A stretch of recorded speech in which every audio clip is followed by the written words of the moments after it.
Diagram of current बनाने हैं, है ना। डायग्राम ऐसी मत बना देना, जो भी करना मतलब सही ढंग से करना। डायग्राम का एक अलग अपना एक अलग मार्क्स होता है।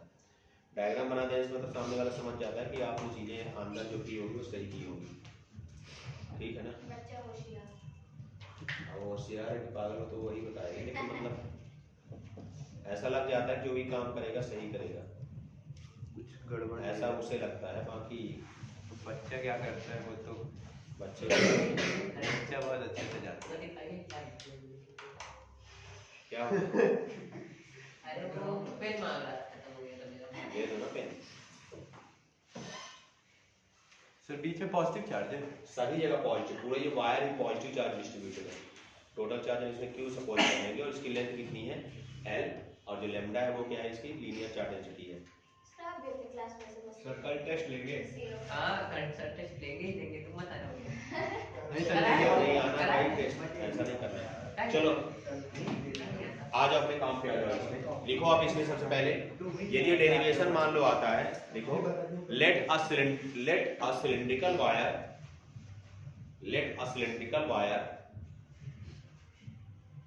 having charge q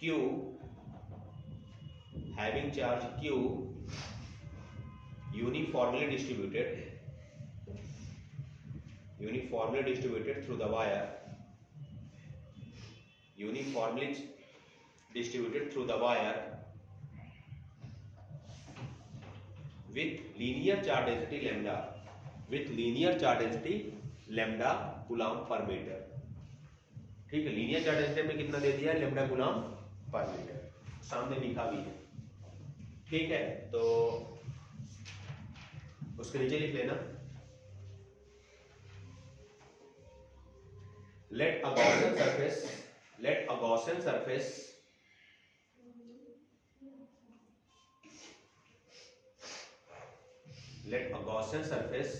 of cylinder of radius small r and length small l,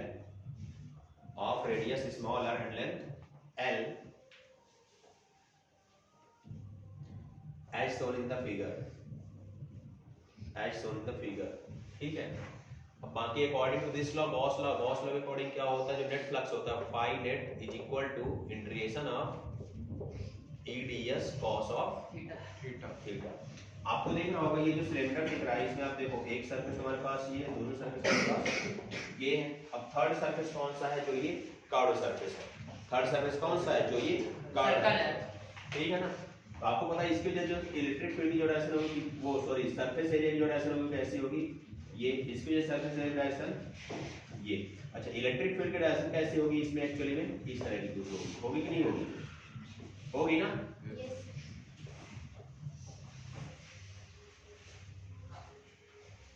ये होगी इलेक्ट्रिक फील्ड डायरेक्शन। तो इन दोनों सरफेसेस में जैसे अपर सर्कुलर सरफेस है, लोअर सर्कुलर सरफेस है, इसकी वजह से कोई इलेक्ट्रिक फ्लक्स इसकी वजह से नहीं आएगा। क्यों नहीं आएगा, क्योंकि एरिया वेक्टर और इलेक्ट्रिक फील्ड के बीच का एंगल कितना बन रहा है, 90 डिग्री बन रहा है, राइट। सामने से ही देखने से पता चल रहा है। लेकिन जो कर्व्ड सरफेस है उसके एरिया वेक्टर किधर होगा, आउटवर्ड ही होगा, होगा नहीं होगा, होगा ना। इसका एरिया वेक्टर किधर होगा, आउटवर्ड, और यहाँ पर भी किधर होगा, आउटवर्ड ही होगा। ठीक है, जो सर्कुलर सरफेस है उसका एरिया किधर है, आउटवर्ड बाहर की ओर है, और इलेक्ट्रिक फील्ड किधर है, बाहर की ओर। मतलब दोनों के बीच का एंगल कितना हो जाएगा, 0 डिग्री। मतलब इसमें बोल रहे हैं ये फर्स्ट सरफेस है, ये सेकंड सरफेस है, और थर्ड सरफेस है। तो यहाँ पर आप कह सकते हो phi 1 is equal to phi 3। इन दोनों की वैल्यू हमारी कितनी आएगी, 0 आएगी। और जो फाई 2 होगा वो बस हमारे पास आएगा, है ना। Phi 2 is equal to E D S cos of 0 degree is equal to क्या होता है हमारा formula, Q in divide by epsilon naught, यही होता है ना। और लैम्डा क्या होता है, क्यू डिवाइड बाई एल। तो क्यू इज इक्वल टू क्या हो जाएगा, लैम्डा इनटू एल हो जाएगा, right. So integration of E D S cos 0 की वैल्यू कितनी होती है, 1 होती है, ये कितना हो जाएगा, lambda into L divide by epsilon not. So E integration of ds is equal to lambda into L divided by epsilon naught तो ये कितना हो जाएगा, इसका एरिया कितना 2 पाई आर है, surface area of cylinder 2 pi R L is equal to lambda L divide by epsilon naught L and L is cancel out, so electric field E is equal to 1 upon 2 pi epsilon naught lambda divide by small r newton पर, ये इसका derivation. ठीक है, ये भी आया करता है। देखो यदि डेरिवेशन आपको दो तरीके से हो जाएगी। पहली बात जो डेरिवेशन आएगा उसमें ये नहीं लिख रहा है गॉस लॉ से करना है कि पुरानी वाली मेथड से करना है। तो आप पुरानी वाली मेथड से ना करके यदि आपके बोर्ड एग्जाम में भी आता है तो आप इसको डायरेक्ट ऐसे कर सकते हो, है ना, क्योंकि उसमें पार्टिकुलर कोई लॉ तो लिखा नहीं है। यदि उसने लिख दिया गॉस लॉ से करना तो ये लॉ है ही आपके पास, तो इसमें लॉ नहीं लिखा हुआ तो फिर आप चाहे इससे कर लो, चाहे इससे कर दो, चाहे पहले जो बताया उससे कर दो, बात एक ही है।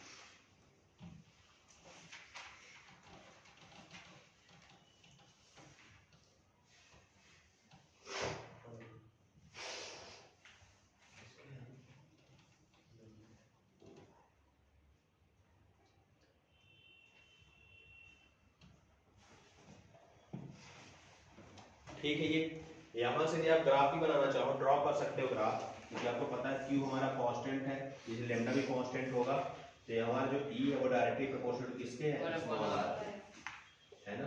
तो जब इलेक्ट्रिक फील्ड और रेडियस के बीच में मतलब डिस्टेंस के बीच में आप ग्राफ बनाना चाहो E और R, तो इसका ग्राफ कैसा बनेगा, ये असमकोण जैसा, जैसे रेक्टेंगुलर हाइपरबोला भी कह सकते हो आप।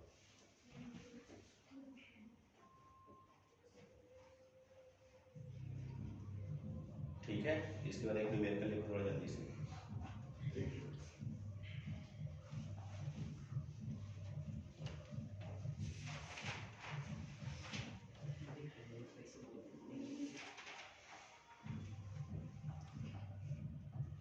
कल आपका एग्जाम होगा, है ना।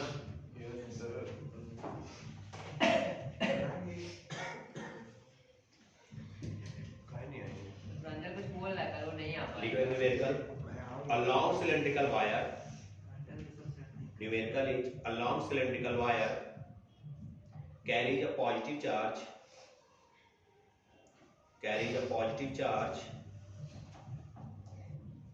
of linear density, lambda. An electron of mass, an electron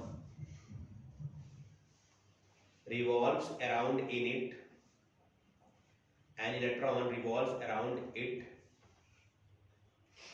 in a circular path,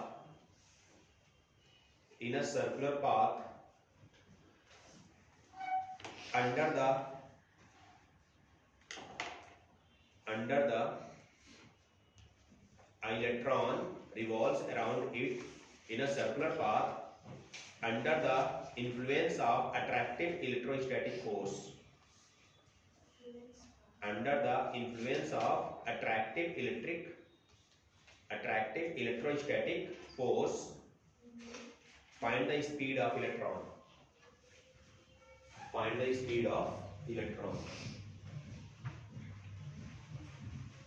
इसका आपको न्यूमेरिकल करना है, तो इसको सॉल्व करना है।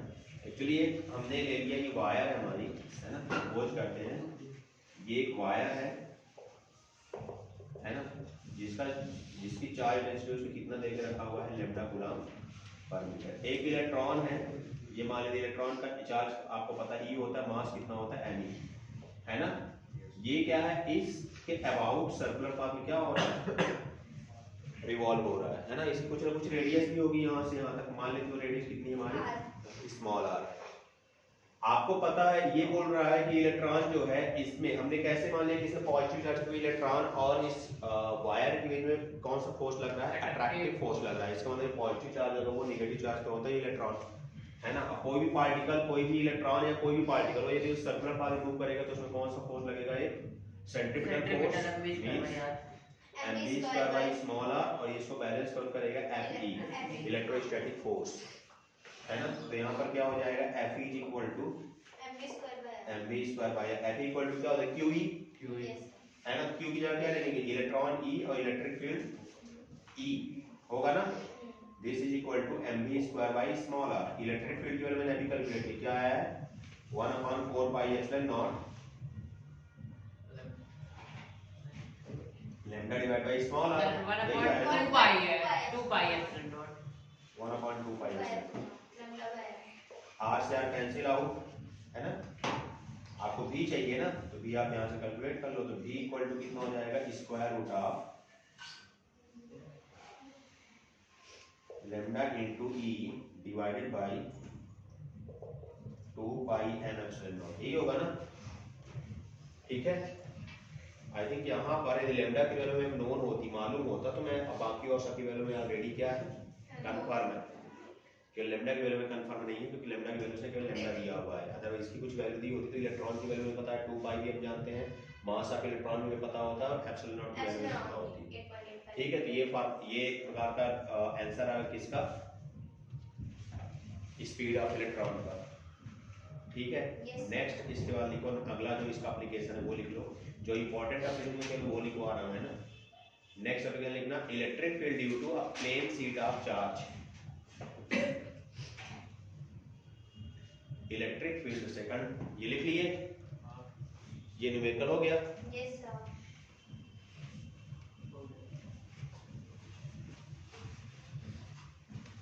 अगला इसका एप्लीकेशन क्या है, electric field due to plane sheet of charge.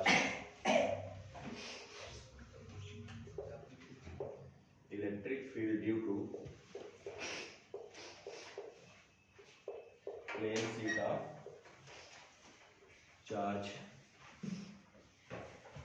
ठीक है। ये हमने एक शीट सपोज कर ली। इसको कभी कभी क्वेश्चंस कैसा देता है कि चार्ज का डिस्ट्रीब्यूशन क्या है, सिंगल साइडेड है।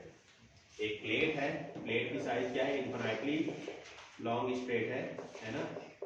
इसकी जो साइज है वो कैसी है, इसमें जो चार्ज का डिस्ट्रीब्यूशन वो कैसा है, सिंगल साइड है ना।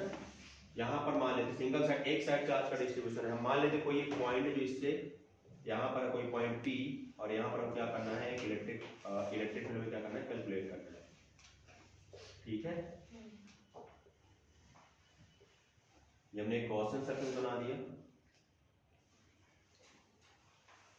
ठीक है। ये हमने गॉसियन सर्कल बना दिया। इसको पैक करने के लिए इस पॉइंट P में हमको इलेक्ट्रिक फील्ड कैलकुलेशन करनी है। इसका सरफेस एरिया में कितना ले लिया, S। बनाओ डायग्राम जल्दी से। आपको पता है इसमें ये वन साइडेड वो चार्ज का, इसकी वजह से इलेक्ट्रिक फील्ड जाएगी, उसकी डायरेक्शन किधर होगी, ये E वेक्टर इधर है और S वेक्टर उधर साइड ही है, ठीक है। यदि इस पॉइंट की बात करें, इस पॉइंट पे जो इलेक्ट्रिक फील्ड है किधर है, इलेक्ट्रिक फील्ड की डायरेक्शन ये है, और जिसका सरफेस एरिया वो कितना है, S वेक्टर। दोनों एक दूसरे क्या है, पैरेलल है, ठीक है। दोनों area vector and electric field both are parallel to each other, है ना, at the point of P।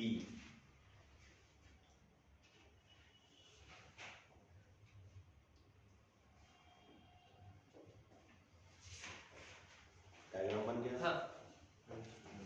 Right down. Sir 1 minute. Let a flat thin sheet, let a flat thin sheet, एक सी बात क्या हो गया, let a flat thin sheet of area S,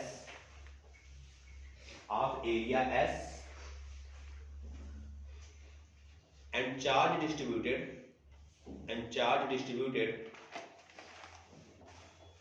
in one side, and charge distributed in one side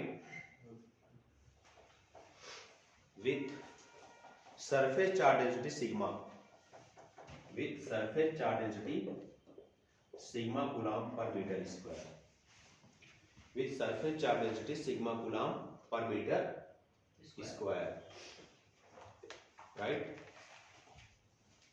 Gaussian surface as shown in the figure, Gaussian surface as shown in the figure, and at point P, electric field and surface area, and at point P, electric field and surface area both are parallel to each other, both are parallel to each other.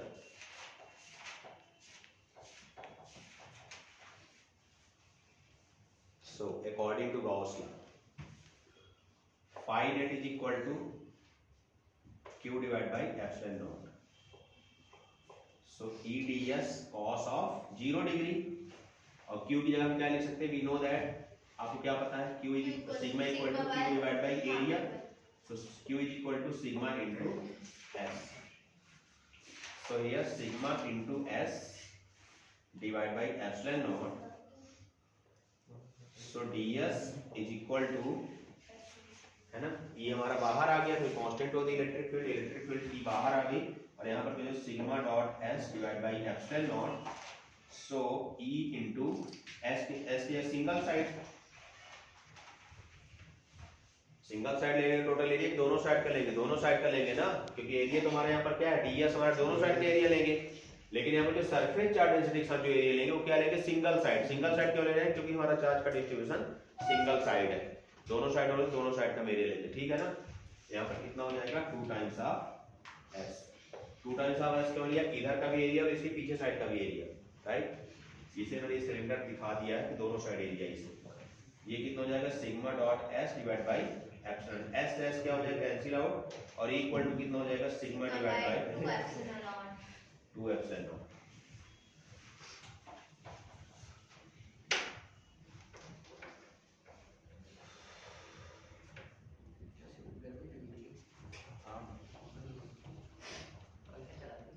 चला दो, क्या दिक्कत है?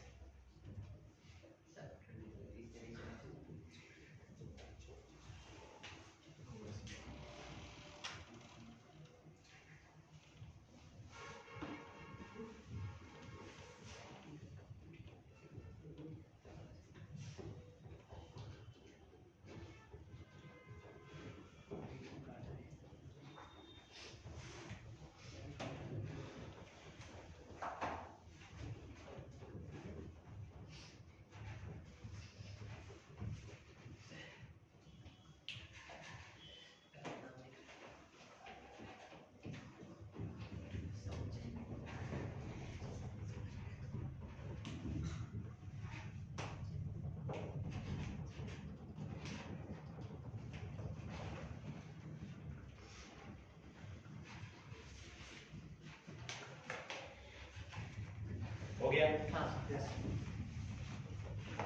इसके बाद क्या है? Electric field due to plane sheet of charge. एक इसमें और डेरिवेशन आता है, electric field near a charge conducting surface. ठीक है, तो वो अपन कल करेंगे. पहले हम इसमें एक न्यूमेरिकल हम करवा दे रहे हैं, या एक इंपॉर्टेंट पॉइंट ही आप उसको सपोज कर लो. ठीक है. एक्चुअली मैं आपको ये बता रहा हूँ कि हमारे पास दो अपोजिट चार्ज प्लेट है, जिसमें दोनों के चार्ज क्या है? दोनों के अपोजिट. एक प्लेट हमारे पास ये ए है और दूसरी प्लेट क्या है? बी है ना. इसका मैंने पॉजिटिव सिग्मा ले लिया, सिग्मा कूलम पर मीटर स्क्वायर, और इसमें क्या है? नेगेटिव सिग्मा कूलम पर मीटर. मान लो कि इसमें नेगेटिव चार्ज है, इसमें क्या है? Positive charge. दोनों का मैग्नीट्यूड क्या है? सेम है. हम 3 पॉइंट सेलेक्ट करते हैं. एक पॉइंट बी है, दूसरा पॉइंट हमारे पास ए है, और तीसरा पॉइंट यहाँ पर सी है. आपको बताना है पॉइंट ए, पॉइंट बी और पॉइंट सी पर इलेक्ट्रिक फील्ड की वैल्यू कितनी है. नेट इलेक्ट्रिक फील्ड कितना होगा. तो आपको पता है इलेक्ट्रिक फील्ड की जो है positive charge to negative charge, मतलब यहाँ पर जो इलेक्ट्रिक फील्ड होगा, है ना, इस टाइप कुछ होगा. मतलब यहाँ पर कितना हो जाएगा? इस प्लेट पे जो इलेक्ट्रिक फील्ड आएगी वो कितनी आएगी? Sigma bye 2 epsilon not. और इस प्लेट पे जो इलेक्ट्रिक फील्ड आएगी वो कितनी आएगी? 2 एप्सिलॉन नॉट. जो ये हो जाएगा वो कितना हो जाएगा? Sigma divide 2 epsilon not plus sigma divide by 2 epsilon not. कितना हो जाएगा? 2 times of sigma divide by 2 epsilon not. यानी ऐसे कितना हो जाएगा? Sigma divide by epsilon not हो जाएगा. ठीक है.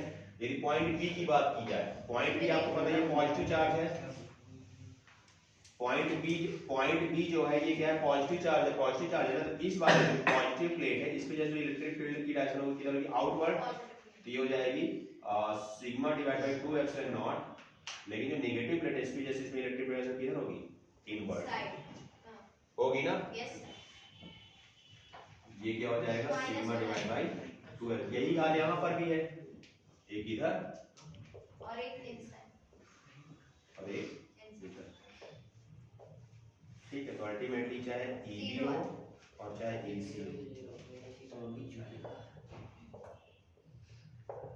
कितना हो जाएगा? वो दिखता ठीक है, आप इतना लिख लो इसे, बाकी तो कल नेक्स्ट क्लास में। यस